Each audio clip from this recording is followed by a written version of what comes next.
As we know, there are present spaces related to the bones, spaces related to the fascia, the retinaculum, and the skin.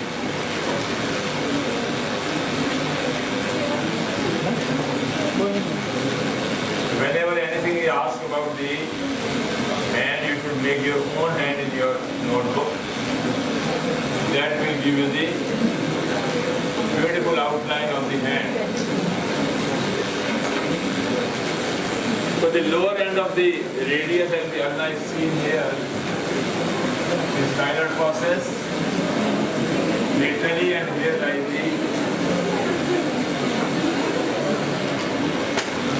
the lower end of the ulna with the styloid process. So both the forearm is having the lower end of the radius and the ulna. And all these small carpal bones, they are, as you know the formula.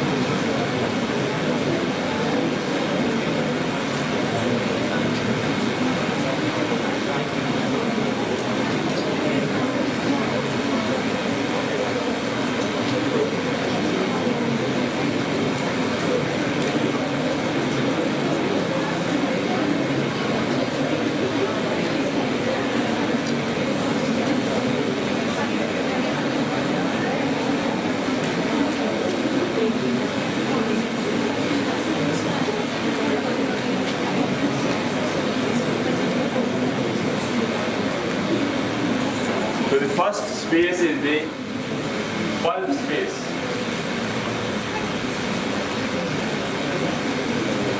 The pulp of the space lies in the ball of the finger just opposite the nail bed, and superiorly it is covered by the skin, and inferiorly there is a distal or terminal phalanx,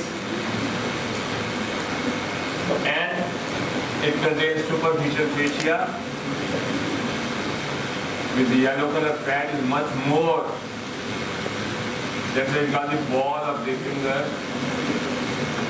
So it gives the softness to the fingertips, and in order to have the grip over the object in holding it.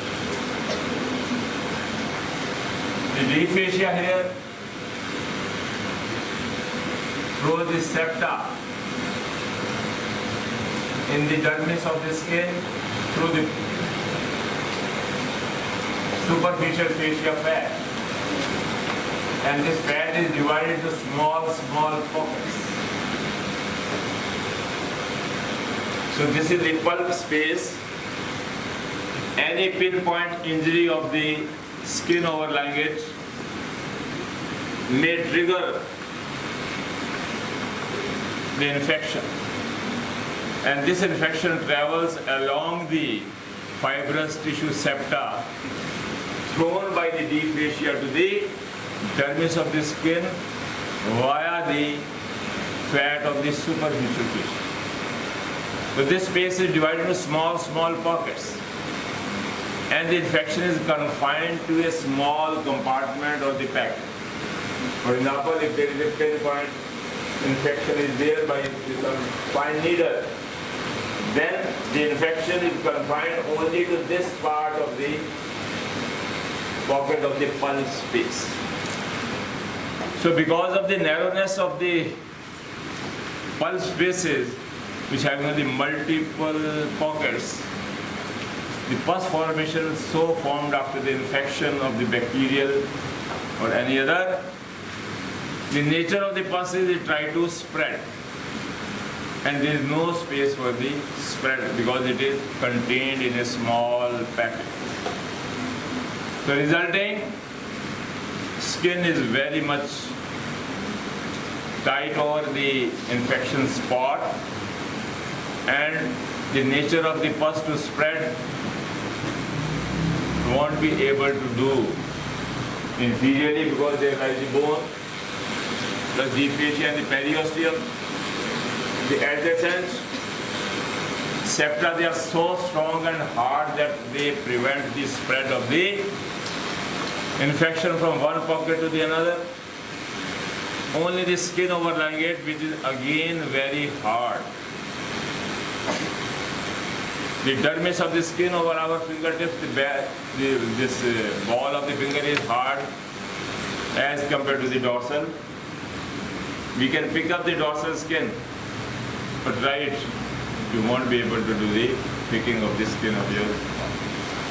Because the deep fascia below this is adherent and invading the dermis of the skin of the fingertip.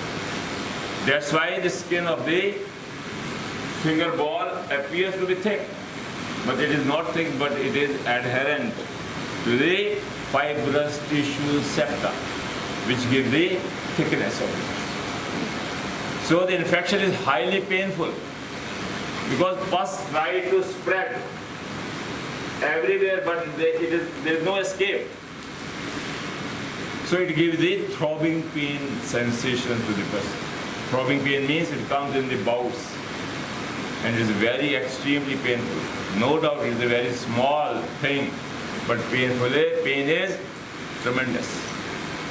Only treatment to get rid of it is to give the incision to the top point of the skin, make it thick, and squeeze the pus out of it and wash it with the best available antimicrobial solutions. That is the treatment of pulp space infection. Another infection space is the web space.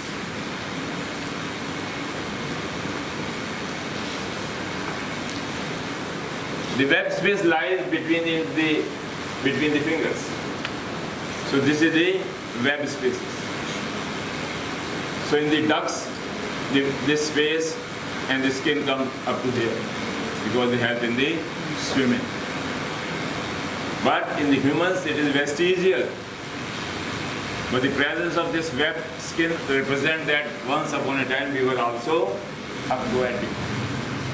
So that is the evolution. It has reduced. Some people still are having a long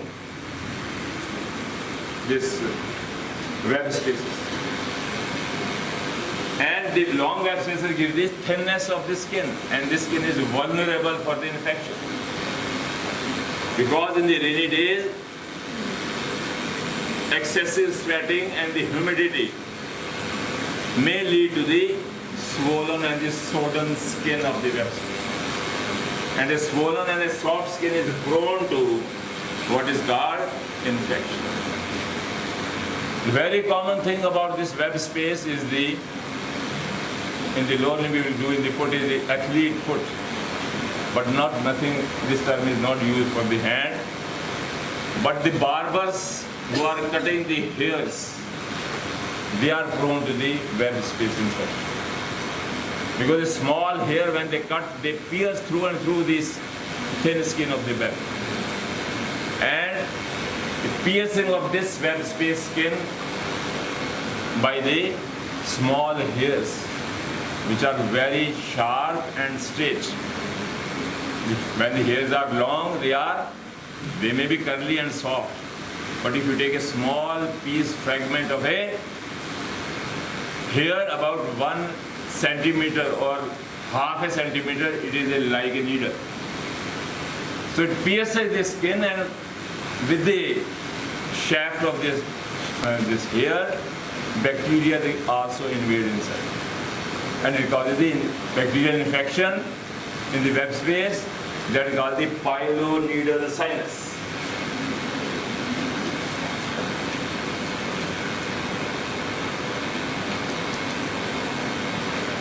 Piloneedle sinus is created due to the small hair in the barbers or the professional hair cutting saloons.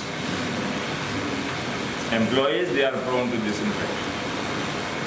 Again, only squeezing is the treatment of the extraction of the pulse from this space. The long-standing infection of the pulp and the web spaces may involve the bones underlying.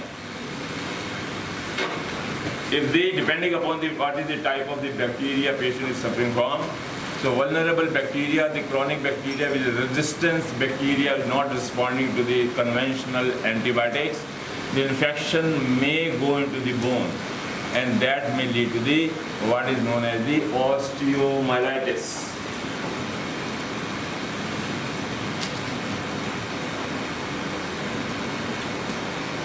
The osteo means bones, myelitis means the degeneration, the necrosis, the damage caused due to the chronic infection. Here the bone marrow or the medullary cavity of the bone is hollow, and bacteria eat up the bone marrow, and it makes the bone fragile and brittle, and they are prone to the fracture. The thinning of the cortex of the bone is prone to the fracture, so that is the ill effect of the long-standing infections of both the web as well as the pulp spaces. Another space after the finger, pulp, then the web, now we come to the palm.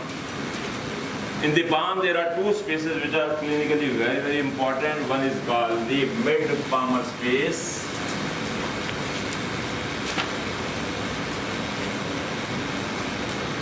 And another is called the thenar space.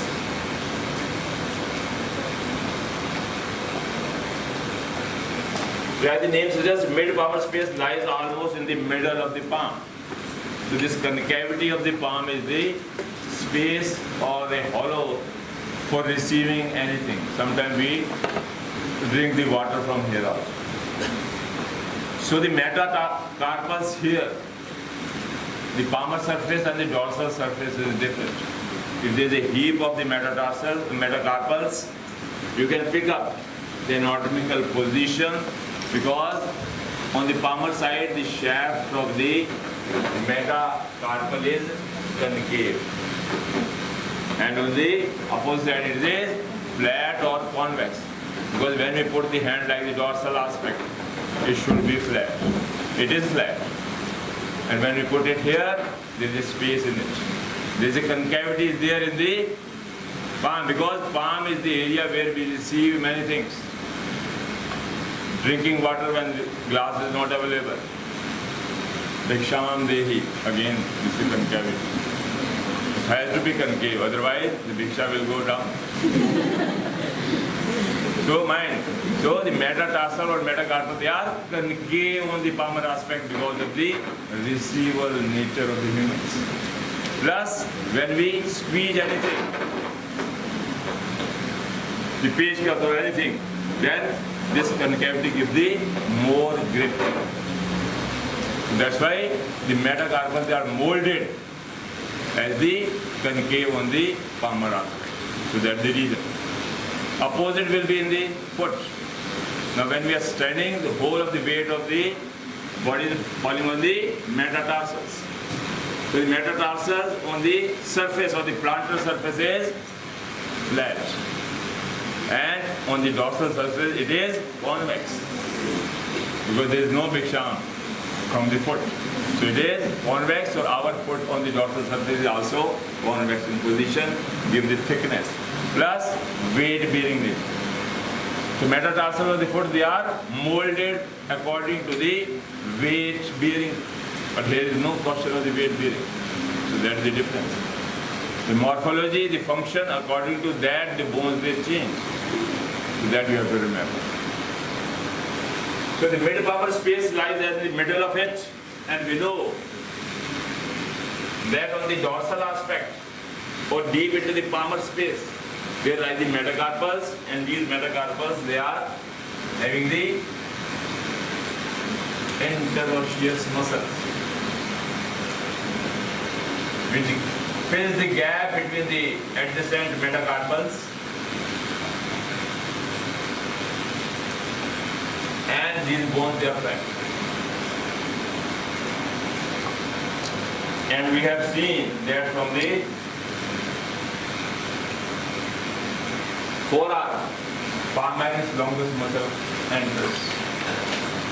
The center of it, and with it passes above the flexor retinaculum. It is stem side condensation of the deep fascia to retain the flexor tendons in their anatomical position while they are working.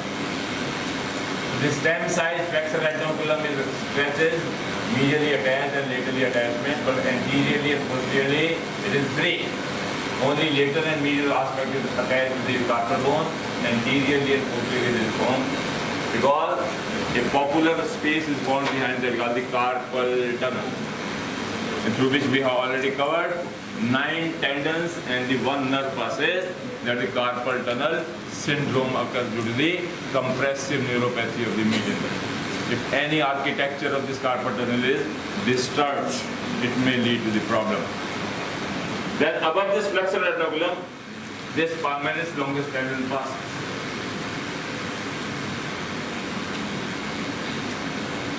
And as it enters the palm, it spread like the umbrella,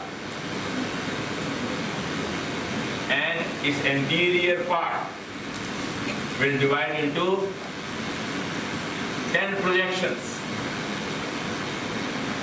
2 projections to every finger, which is attached to the proximal phalanx on all either sides. So this is the fate of the anterior aspect of this palmar aponeurosis, anteriorly and laterally. Now, from its deep surface, a vertical septum goes downward.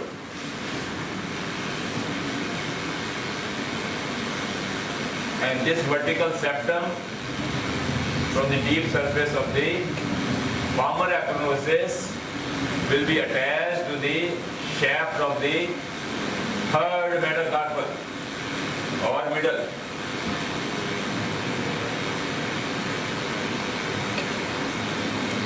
First, second is the middle, because it is third.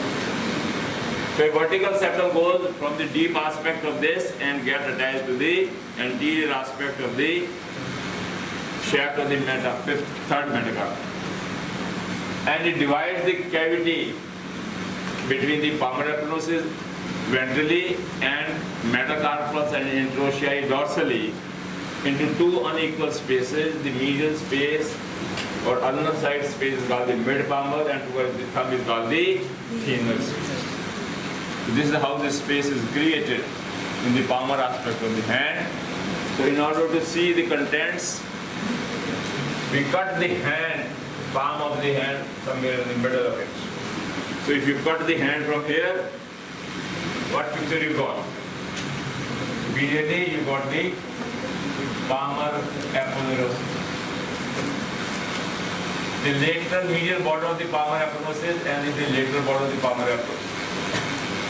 It is attached, the lateral border is attached to the shaft of the first metacarpal. And medial border of this palmar aponeurosis will be attached to the shaft of fifth metacarpal. Then the attachment, when you cut at this position, you got the metacarpal, this is the number first. And this is the last one, that is the fifth. The size is different. Little finger, small. And this thumb is quite big, having the big metacarpal and big phalanx. Then all the subsequent metacarpals, first, second, third, the fourth, and the fifth. So we have cut it, so we got this picture. All the interossei muscles, they are attached to them. Palmar interossei, palmar is pad. Palmar interossei, they do the adduction. Adduction of this finger, and this finger.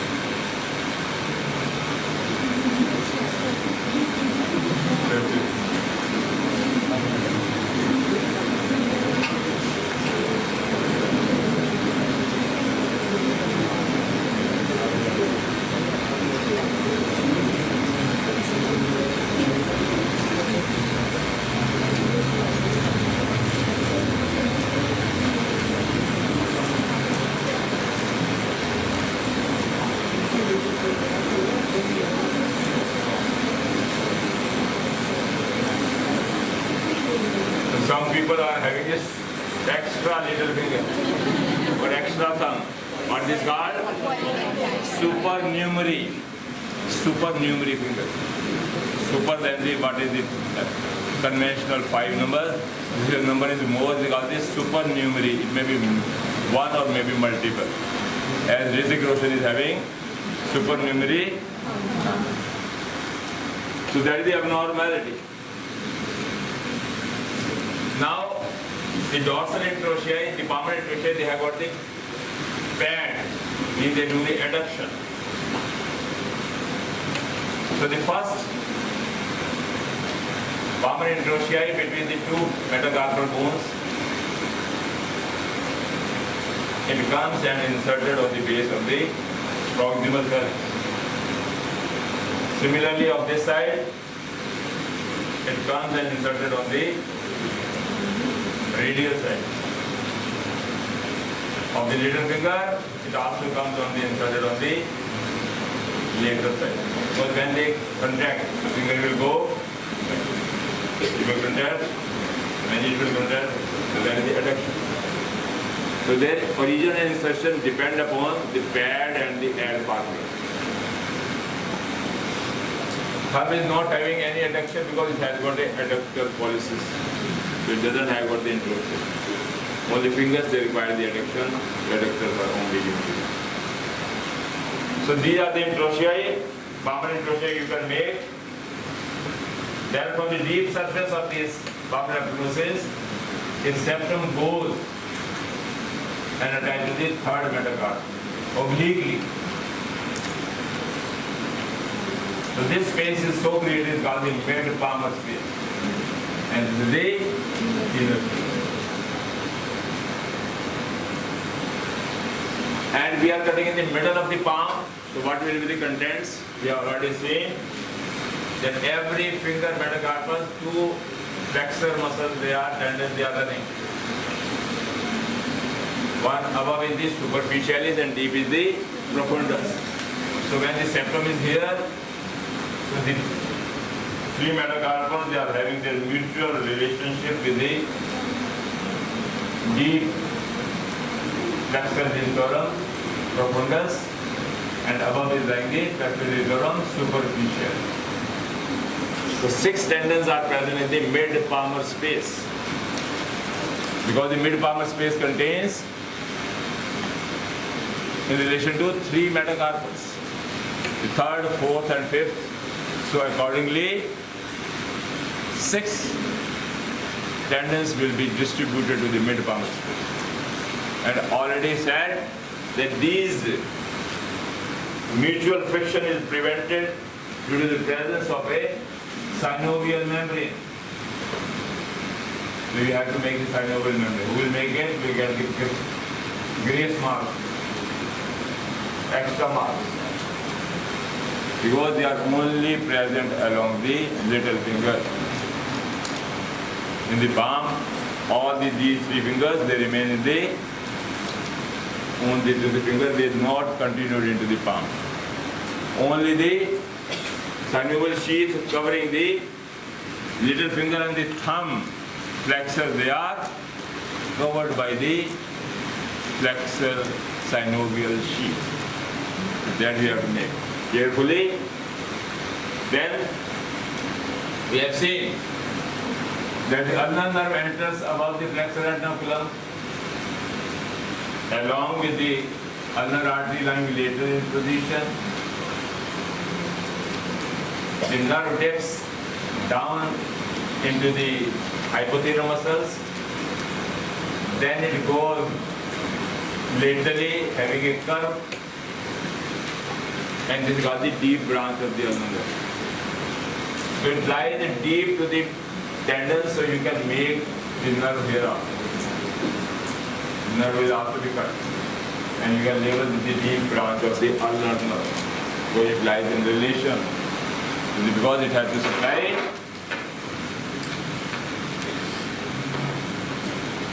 all the dorsal as well as the palmar. So you have the palmar interosseous, and below you can also make the dorsal also. In the same diagram, the same perforating branches will supply one palmar and one dorsal. So that is, we have cut in the middle of the palm. This diagram is very, very important. So whenever a question of mid-palmar space comes, you have to make everything clear, including interossei and their nerve supply is too important. Besides this, in the deep space, there also lies deep palmar arterial arch, mainly contributed by the radial artery. So that is also present in the mid-palmar space, with all its metacarpals and the perforating and communicating branches as well as, which we can't show here, only arc is sufficient. That one should know that arc is also the content of the deep aspect of the palmar species. Then superficially also, you can make this superficial palmar arterial arch.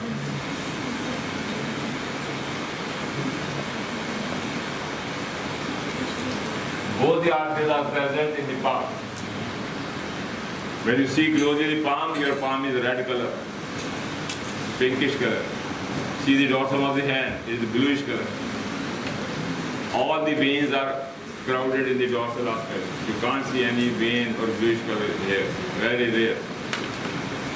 All arteries are lying in the palmar aspect. Veins, venous drainage of the hand is on the dorsal aspect. So venous as well as the lymphatic drainage of the hand is on the dorsal aspect.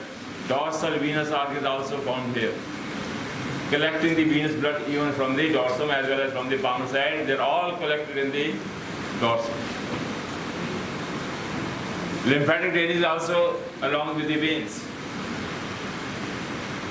because the lymphatics contain dead material, dirty material.